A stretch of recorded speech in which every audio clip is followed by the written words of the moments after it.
শুধু মেয়েদের পর্দা লাগে না ছেলেদেরও পর্দা লাগে?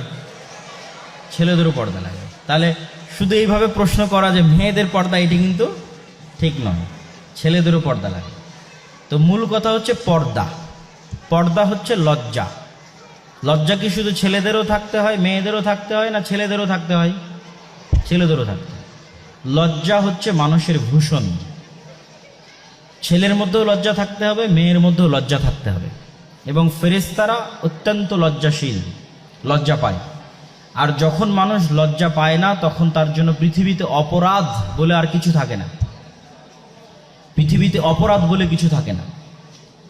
আর উলঙ্গ হওয়া শাস্তি, মনে রাখতে হবে, উলঙ্গ হওয়া কি শাস্তি। এখনো তোমাদের গ্রামের ছোট ছোট বাচ্চারা যখন খেলে, তখন আর একজনকে ন্যাংটা করার মাধ্যমে শাস্তি দেয়, দেয় না? দেয় না? এখনো দেয়। এটা শাস্তি। এই শাস্তি আল্লাহ দিয়েছিলেন আদম আলাইহিসসালাতু এবং হাওয়া আলাইহিসসালাতু, যে যখন তাদেরকে জান্নাত থেকে বের করে দেওয়া হলো, তখন তাদেরকে প্রথম শাস্তি দেওয়া হয়েছিল উলঙ্গ করা। এটা অপমান। কিন্তু কিভাবে আমাদের যুগে, এই আধুনিক যুগে এসে কাপড় চোপড় খুলে ফেলে দেওয়া হলো আধুনিকতা, এইটাই আমার বুঝে আসে না। কাপড় চোপড় না থাকাটা কি বলতো? শাস্তি এবং অপমান। শাস্তি এবং অপমান। আর মানুষের ভূষণ হচ্ছে তার গায়ে পোশাক থাকবে, এটাই সম্মান। ছেলের গায়েও পোশাক থাকবে, এটাই সম্মান। মেয়ের গায়ে পোশাক থাকবে, এটাই সম্মান। পোশাক যত কম থাকবে তত কি শাস্তি এবং অপমান।